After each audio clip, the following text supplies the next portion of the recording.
2025年，我願稱之為短劇元年，爆了一部又一部。說句實話，如果半年前你跟我提短劇，我大概會嗤之以鼻。對我這種審美強迫者來說，短劇就代表着製作粗糙、服化廉價、演員一演即棄。但現在呢，我追的小說還沒完結，短劇已經先一部拍出來了，一不留神1-2個小時就能刷完一整部。比起內娛的長劇，這也不能播，那也不能拍，被審核掐得死死的。劇情不是強行上價值，就是無聊到讓人犯困。反而是短劇天馬行空，腦洞亂開，節奏飛快，爽點直給。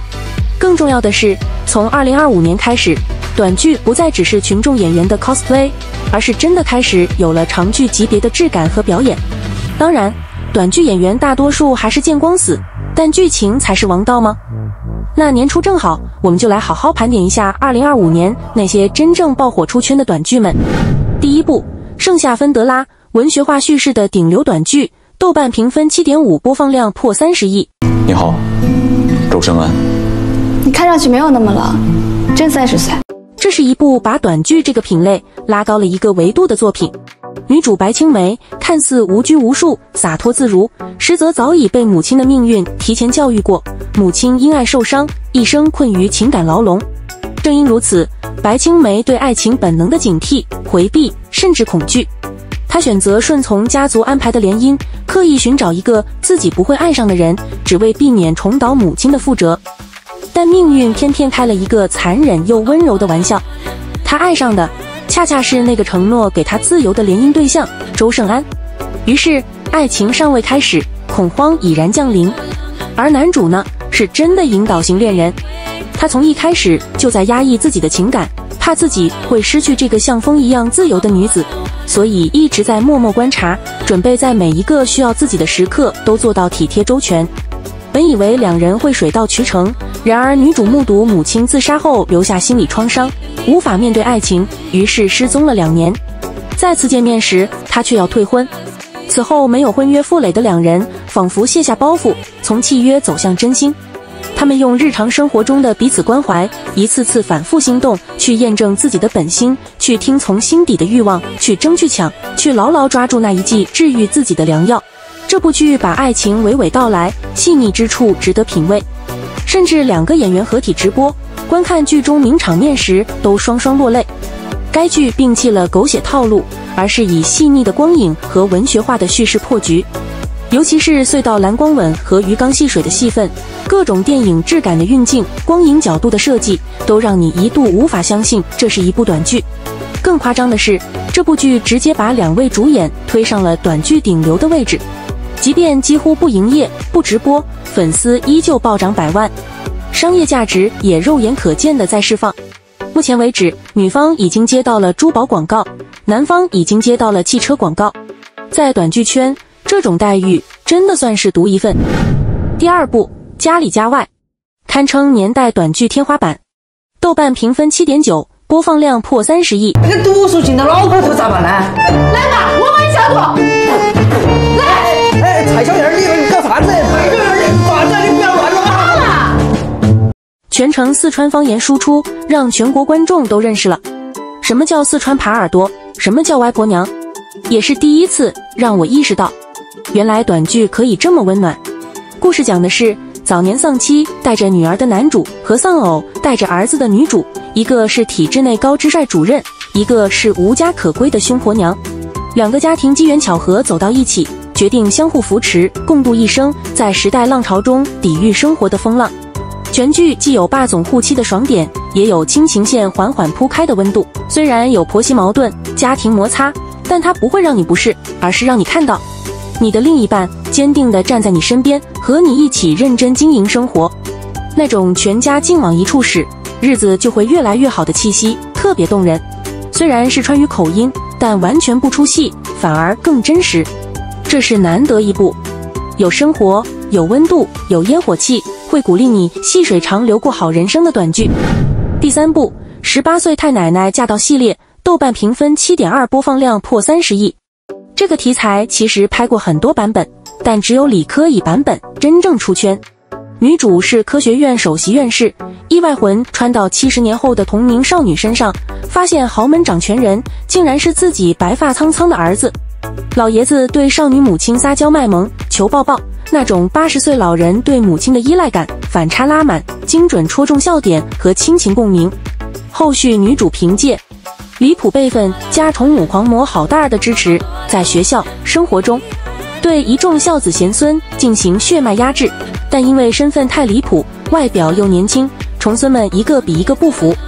於是太奶展示前世的學識、閱歷、智慧和人脈，告訴他們什麼叫薑還是老的辣，養重孫就得像訓狗一樣，一手一個，莫名好笑。這個系列乍一看很離譜，但看進去你會發現，他在用錯位的倫理關係打破現實中的階級壓迫。對學業、生活、工作壓力巨大的年輕人來說，他提供了一種打破規則的爽感，以及溫情的家族內核，是一種情緒釋放和心理補償。第4部，好一個乖乖女，豆瓣評分6.7。開年現象級短劇，柯純能成功殺入主流平台的各大綜藝，這部劇功不可沒。同時被看見的還有導演釋放，也讓整個影視圈重新意識到女性導演、女性從業者的含金量。乍一看，它像是主打男女主性張力尺度的無腦復仇爽劇，但實際上根本不是。女主陸明宇被大伯囚禁，只能裝作乖乖女生存下去，一邊尋找積蓄資源和力量來拯救自己，並且復仇。而男主段修明起初就是他物色的復仇工具，看似是肉體放縱，其實是對男主的利用。兩人的親密互動確實是前期吸引大家的主要賣點，但隨着男主越來越了解女主，越陷越深，就越來越心疼她。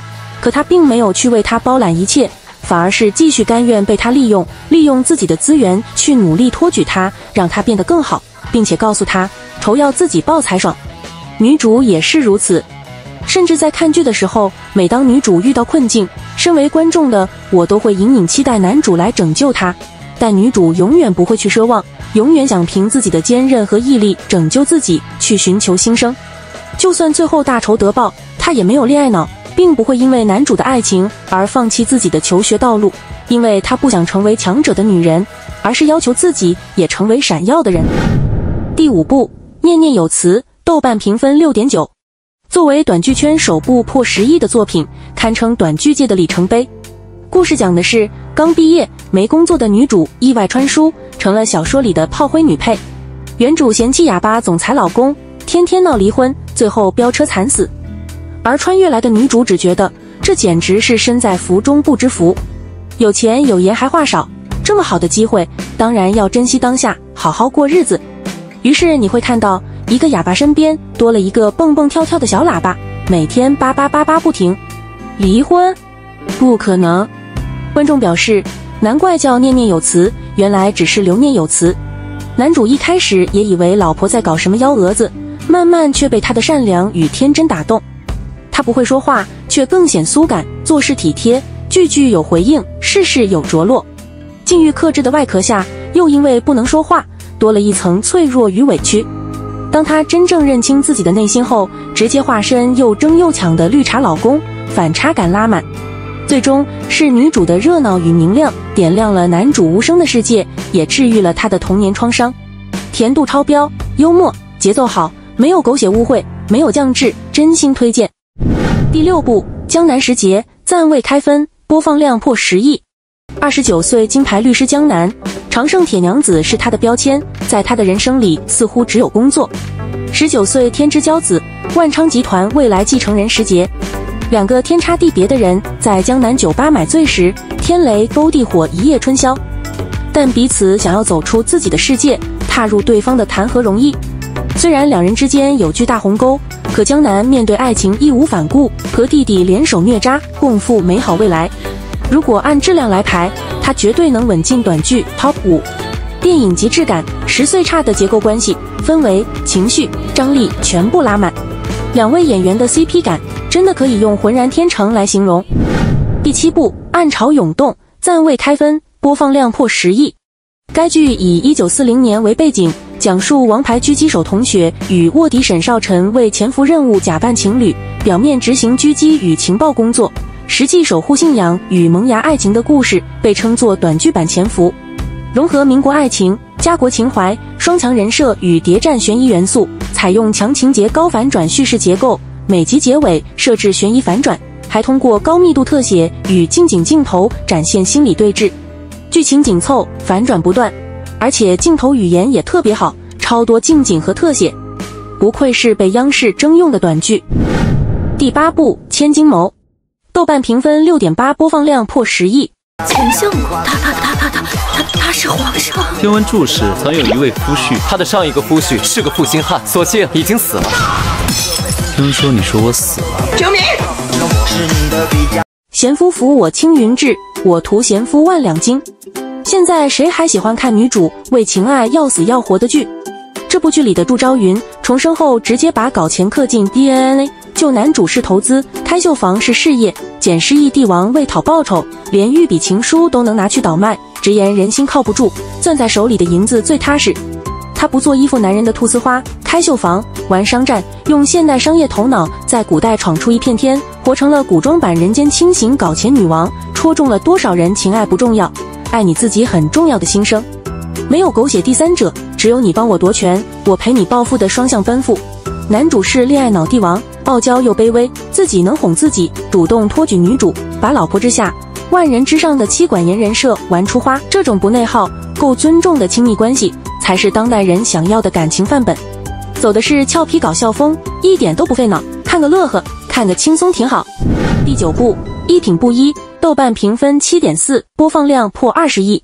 劇情看似是男頻爽文，講述現代土木工程師穿越到亂世，沒有外掛，沒有系統，只憑借自己的知識帶大家釀酒、經商、權謀，步步為營，帶身邊的人闖出一番事業。女主是富家千金，欠債被迫賣身成為奴妻，本來被原生家庭虐待，如今被男主逐漸溫暖拉近。尤其在男主替她還債的時候，兩人隔門而立，女主眼角含淚，演技真的很有感染力。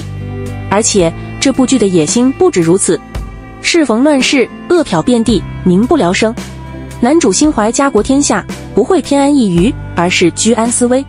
雖然出身布衣，卻要鏟除權閥，守護百姓，北上抗敵。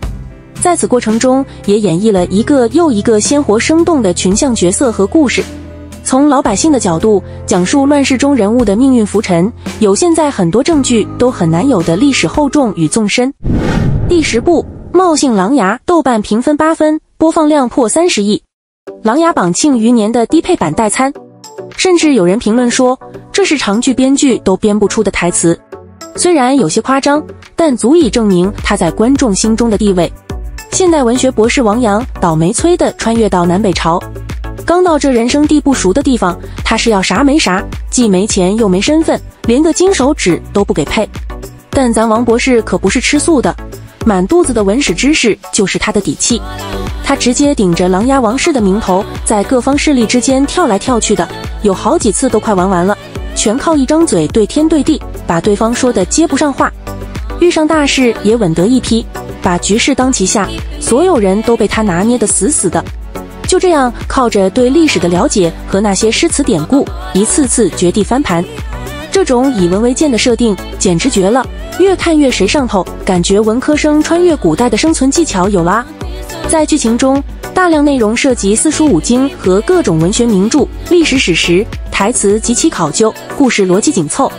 甚至如果短劇能有注釋，它的引用出處可能比台詞還要長。